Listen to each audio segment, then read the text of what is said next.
some of the times when it comes to fevers, when it comes to diseases, we just don't know.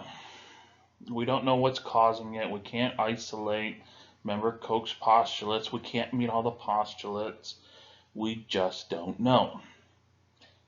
Q fever was a good example of that. For Q query, some fever, we don't know what's causing it. But what we do know is there's a certain set of symptoms. Abrupt onset, okay, so it's an acute fever, chills, headache, muscle aches, sometimes there's a rash. The fever is not going to be as high as the as the hemorrhagic, but it's still going to be high, but there's not going to be any bleeding. 1 in 3 patients are going to develop pneumonia.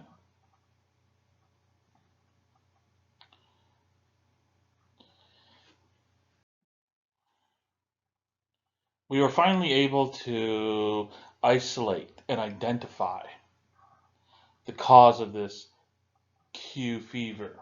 We now know that for the majority of these cases, it's caused by the bacterium known as Coxiella burnetii. Okay, Coxiella burnetii. A long time we thought it was Rickettsia. We couldn't quite isolate, identify, and get the third and the fourth Koch's postulate. But once we were finally able to do it, we figured out it was burnetii. We know that in the cycle for this, that Coxiella burnetii is harbored in, is a reservoir in numerous vertebrates and arthropods, ticks and whatnot. And it gets passed around, again, like we saw with Lyme disease. Okay, different mammals transmitted back and forth due to tick bites. Usually for us humans, it's not going to be a tick bite. We're going to come into contact because Coxiella is out and about in the environment, or dust.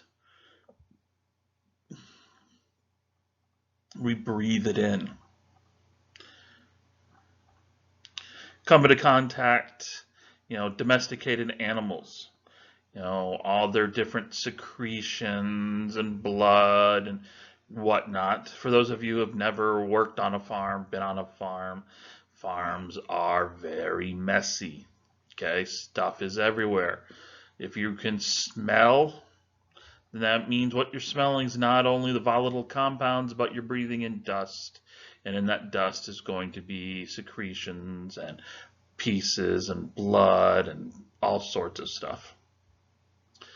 So farm workers, also people that work in veterinarian labs, the meat packing industry where they're going and cutting up, domesticated animals, cows, goats, whatnot. As they're cutting and slicing, they're making microscopic aerosolized droplets of blood and tissue, and they're breathing those in.